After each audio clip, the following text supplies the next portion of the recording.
In the shadowy realms of Slavic folklore, we find the wodyanoi, a malevolent water spirit whose very essence is tied to the depths of rivers and lakes. Picture an old man, his skin reminiscent of murky green waters, with bulging eyes that hint at both cunning and malice. His beard, a tangle of algae, tells of the ancient and forgotten places he has inhabited for centuries. The wodyanoi is not merely a passive guardian of the waters. He embodies the chaotic forces of nature, capable of transformation into any aquatic creature, from fish to amphibians.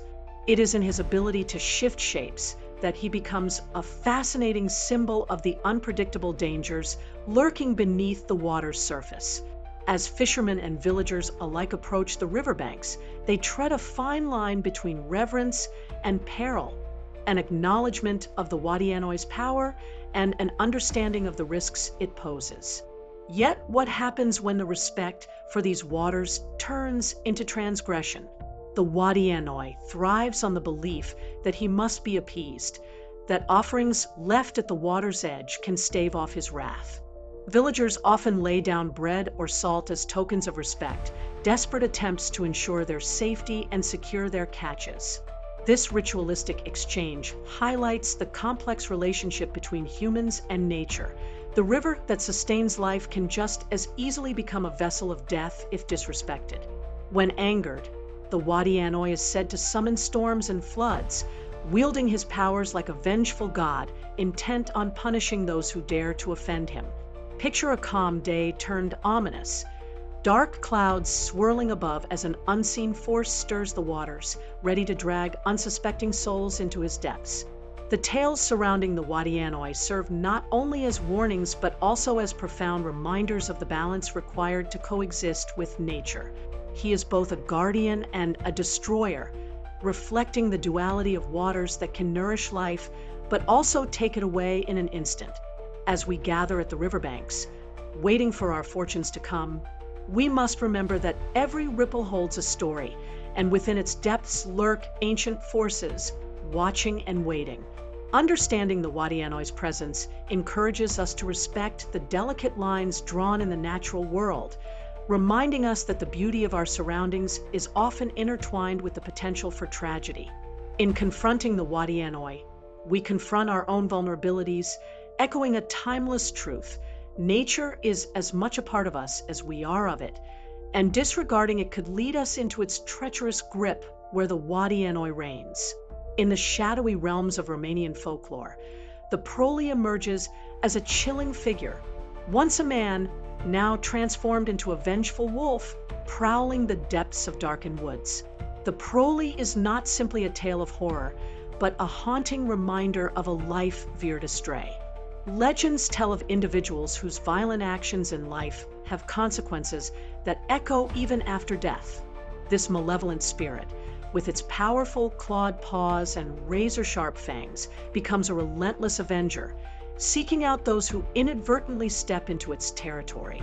As we recount spine-tingling stories of this fierce creature's predatory nature, the question lingers: what drives this soul, trapped between worlds, to inflict terror on the living?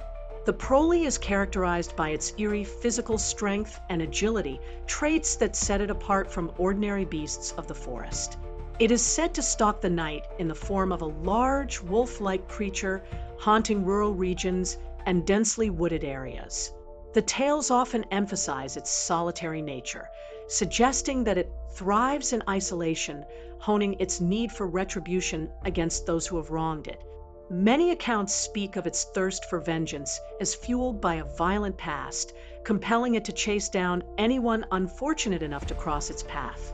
The encounters with this spirit run through generations, each retelling adding to the lore and heightening the collective anxiety among those who respect the age-old practices meant to protect against such fates. To ward off the proli's wrath, ancient rituals have emerged, deeply rooted in the culture.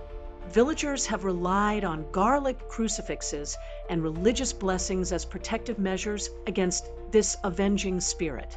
The use of silver, akin to measures against other creatures like werewolves, is also commonplace in these myths. As we explore how these practices have persisted through time, it's evident that the essence of the proli remains a powerful cautionary tale.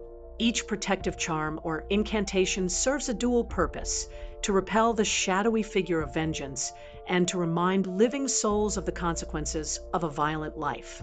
The legend of the proli lives on, woven into the very fabric of Romanian tradition, ensuring that respect for life remains paramount lest one joins the ranks of the avenging dead.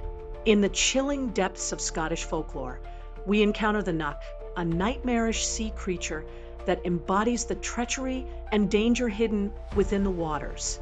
Imagine a creature with the body of a centaur, but instead of skin, it bears raw muscles and exposed veins, a grotesque reminder of the terror lurking beneath the surface. This horrific monster does not merely haunt the waves, it thrives in the very essence of fear that surrounds its domain. With breath so toxic that it can wither crops and sicken livestock, the knucke becomes a living representation of the dangers that residents near the water must confront daily. The juxtaposition of its abhorrent appearance with the serene beauty of the sea serves as a potent reminder that tranquility can quickly transform into nightmare. Among the stories told about this beast, one stands out: the tale of Thomas. He was an ordinary man until he found himself being chased by the knucke, his heart pounding and desperation fueling his flight.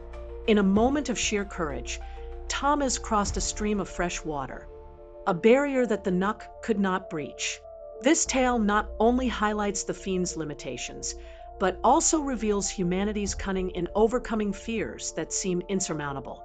Thomas's daring escape provides a rare glimmer of hope, a shimmering beacon amidst the darkness that surrounds the dreadful knucke. Every recounting of this story stirs within listeners a primal fear, resonating with the ancient understanding that danger often lurks beneath the calm facade of our worlds. The legend of the knucke serves as a visceral reminder that not all is well beneath the waves. From the stench of its poisonous breath to its grotesquely exposed muscles, this creature embodies the unseen dangers that threaten our lives, echoing humanity's deepest fears of what lies beneath the surface. As generations pass on these tales, the knucke reinforces the necessity of vigilance around the water, invoking a sense of respect for the wild and unpredictable forces of nature. While Thomas may have escaped the beast's grasp, countless others remain tethered to the age-old warning: the calm waters we often cherish can mask treacherous depths filled with monsters waiting to strike. The story of the knucke continues to evoke an unsettling awareness, encouraging us to remain alert to both the beauty and the threats that shape our reality. In the harrowing shadows of folklore, we uncover the story of the pontianak, a spirit of tragic origins that has transformed into a vengeful entity. This spirit is believed to be the restless soul of a woman who perished during childbirth, leaving her trapped between life and death. In her search for justice, she emerges as a haunting figure, draped in flowing garments stained with blood, a stark reminder of the pain that led to her demise. But behind her ethereal beauty lies a sinister intention. She seeks retribution against those who may have wronged her in life, particularly men who have been unfaithful or deceitful.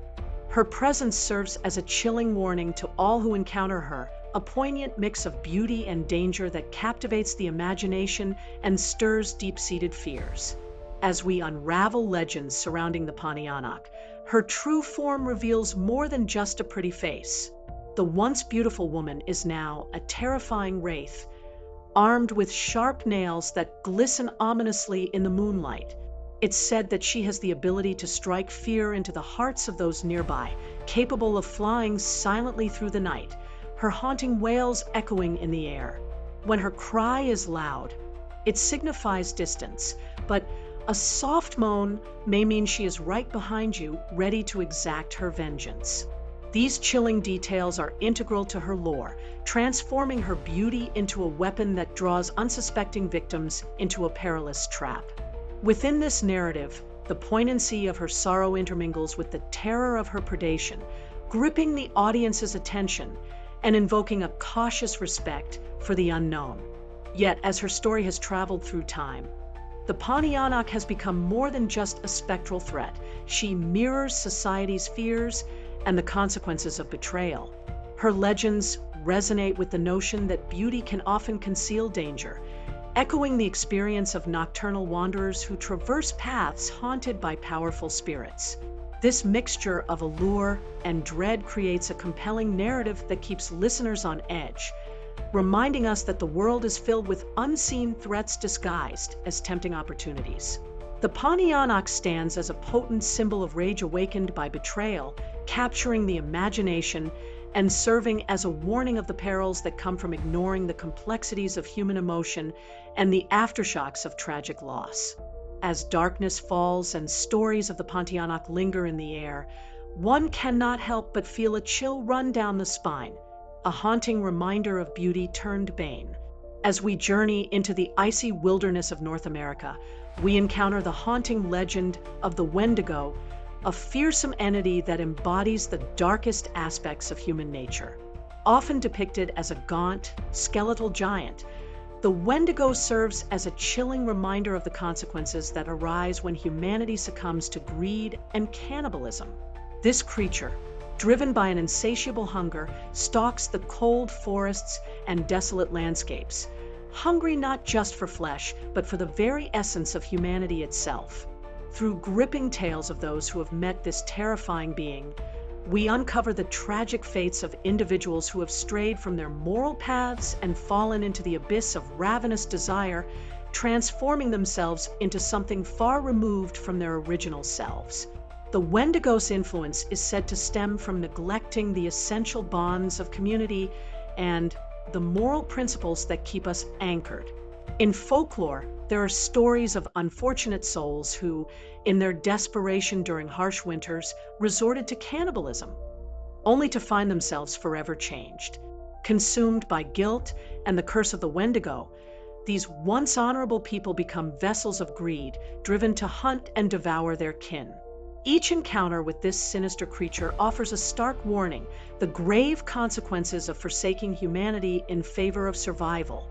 As we recount these cautionary tales, audiences are left on edge, understanding that the horror of the wendigo does not just lie in its monstrous form, but in its power to invade the very psyche of individuals, turning them against all they once held dear. The harrowing aspects of the wendigo legend also reveal its supernatural attributes, which are intertwined with its insatiable appetite. Known for possessing incredible strength and speed, this malevolent force is believed to have the ability to inflict a curse upon those who partake in cannibalism. They too risk turning into wendigos. This curse is not merely a transformation, it's a complete obliteration of one's humanity, replaced by an endless compulsion to consume more. With its chilling presence echoing across the frozen wilderness, the wendigo becomes a vessel for exploring themes of morality, survival, and the lengths to which one might go when pushed to the brink. As the legend endures, it captivates the imagination, leaving a lingering dread for those who dare to tread too far into the haunting realms of hunger and despair. As we complete our journey into the realm of ancient evils, we arrive at the chilling myth of Koschei the Immortal, a cunning figure steeped in Slavic folklore. Renowned for his sinister reputation, Koschei is infamous for abducting beautiful heroines, ensnaring them in his dark and twisted schemes. His character serves as a testament to the perils of unchecked ambition and desire, embodying a villain whose motivations are as complex as they are malevolent. The stories surrounding him are brimming with intrigue, tales of magic, power, and the relentless pursuit of those he wishes to possess. Each encounter with Koschei reveals layers of treachery, illustrating the lengths to which he will go to maintain his hold over his captive souls. Koschei's immortality is central to his menace, a terrifying power hidden within a magical object that dictates his fate. This object, which is often described as a needle or a golden egg, must be destroyed to end his reign of terror. As we explore the intricacies of his immortality and the enigmatic binding of his life force, we uncover a narrative that echoes through various cultures and myths, conjuring connections to other infamous figures like Voldemort from the Harry Potter series or the relentless villains of countless fairy tales. The imagery of dark sorcery, secretive spells, and the eternal pursuit of elusive power captivates audiences, drawing them deeper into the labyrinth of Koschei's dark magic and the vulnerability of his captives. The fear of being held captive by such a formidable adversary resonates across cultures, making Koschei a lasting figure in storytelling. He serves as a reminder of the wisdom and vigilance required to overcome even the most resilient of foes. As the hero often embarks on a perilous quest to confront Koschei, they must navigate trials and tribulations, teaching audiences that knowledge and courage are potent tools against darkness. The legend of Koschei the Immortal continues to echo through time, instilling a sense of caution regarding the quest for absolute power and the inherent dangers of desire.